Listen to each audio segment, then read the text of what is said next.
पुडुचेरी में कांग्रेस की सरकार गिर गई है। मुख्यमंत्री नारायणसामी बहुमत साबित नहीं कर पाए, जिससे ये सरकार गिर गई। कांग्रेस गठबंधन को 14 विधायकों का समर्थन चाहिए था, लेकिन 12 विधायकों का समर्थन होने के कारण कांग्रेस की सरकार गिर गई और मुख्यमंत्री बहुमत साबित नहीं कर पाए।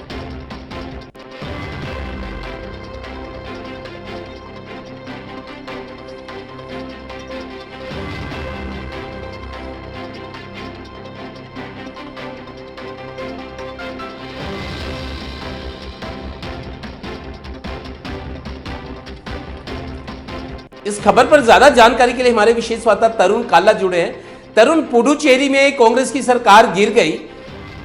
कुछ राज्यों में कांग्रेस की सरकार चल रही थी बीजेपी में मुकाबले, लेकिन एक राज्य सरकार की संख्या और कम हो गई, जिससे कांग्रेस को झटका लगा है। तरुण, बिल्कुल, इसको झटका तो कहना लाजमी है और करीबन एक हफ्ता या 10 दिन है जब वहां पर चुनाव की तारीखों का ऐलान चुनाव आयोग की तरफ से किया जाएगा। ऐसे में पसोपेश इस बात पर फंसा है कि क्या कोई और सरकार टेक ओवर करेगी, क्योंकि रंगास्वामी क्लेम नहीं कर पाए हैं अभी तक कि उनके पास संख्या बल है। हालांकि आंकड़ों की अगर नजर से देखें तो विपक्ष 15 विधायकों के साथ है, जिसके अंदर 3 बीजेपी के मनोनीत विधायक हैं।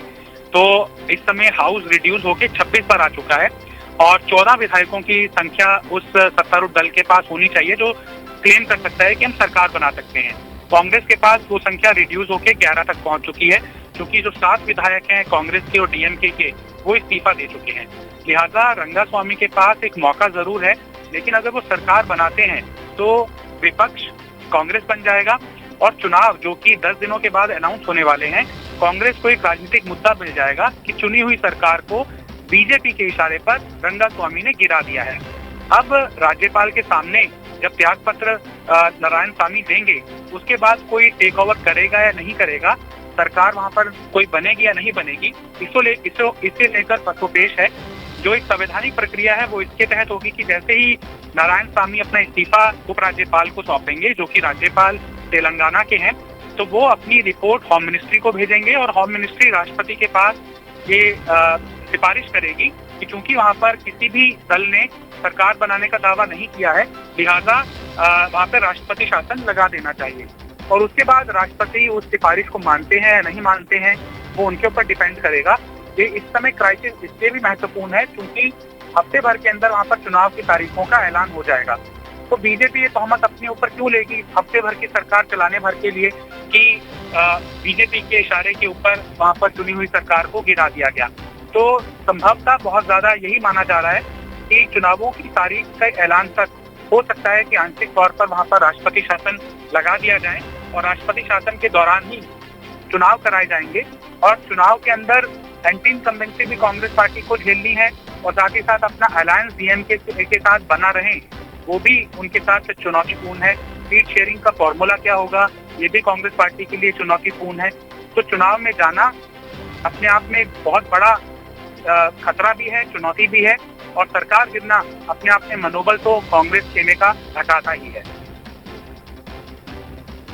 तरुण, जिस तरीके से कांग्रेस की सरकार गिरी है, चूंकि राष्ट्रीय स्तर पर देखें तो बीजेपी कांग्रेस 2 बड़ी पार्टियां हैं और जिस तरीके से किसानों का मुद्दा है, ईंधन की कीमतें लगातार बढ़ी हुई हैं, मोदी सरकार के खिलाफ प्रदर्शन है कुछ जगह पे, उस स्थिति में इस सरकार के गिरने को कांग्रेस बीजेपी की राजनीति को राष्ट्रीय स्तर पर किस तरीके से हम आंक सकते हैं, देख सकते हैं?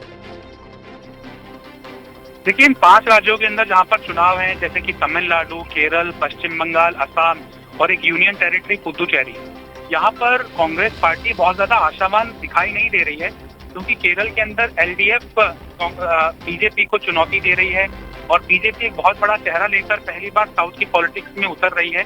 आज संभवतः जो मेट्रोमैन के नाम से विख्यात हैं ई श्रीधरन साहब, वो कांग्रेस बीजेपी का दामन थाम सकते हैं और बीजेपी को केरल के अंदर एक चेहरा मिल जाएगा। तो वहां पर कांग्रेस पार्टी लोहा नहीं ले रही है, बल्कि लेफ्ट पार्टियां केरल के अंदर बीजेपी से लोहा ले रही है।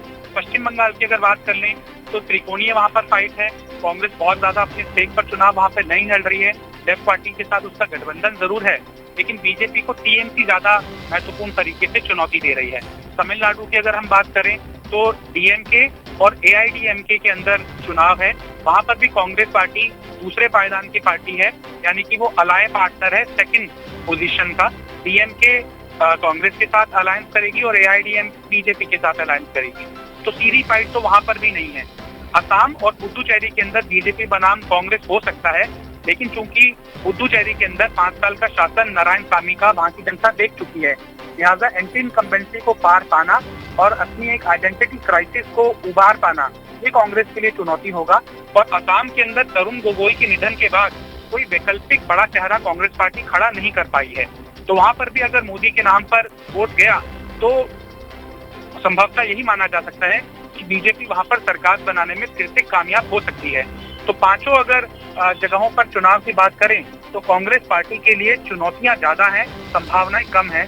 शायद यही कारण है कि जो अध्यक्ष पद का चुनाव किया जाना था वो सीडब्ल्यूसी की बैठक के अंदर ये तय किया गया, इन पांचों राज्यों और यूनियन टेरिटरी के चुनावों के बाद ही अध्यक्ष पद को चुना जाएगा। इसकी मंशा ये थी कि कोई भी अगर अध्यक्ष बनता है, पर कीजिए कि राहुल गांधी ही संभवतः अगर पार्टी के अध्यक्ष बनते हैं तो उनके ऊपर इन हार की तोहमत ना लगे। ये आशंकित हार ही है जिसके कारण प्रेसिडेंशियल के इलेक्शन कांग्रेस पार्टी ने टाले हैं, और ये कांग्रेस पार्टी के मनोबल के लिए अच्छे संकेत तो नहीं कहे जा सकते। चलिए तरुण, जानकारी के लिए फिलहाल बहुत बहुत शुक्रिया आपका।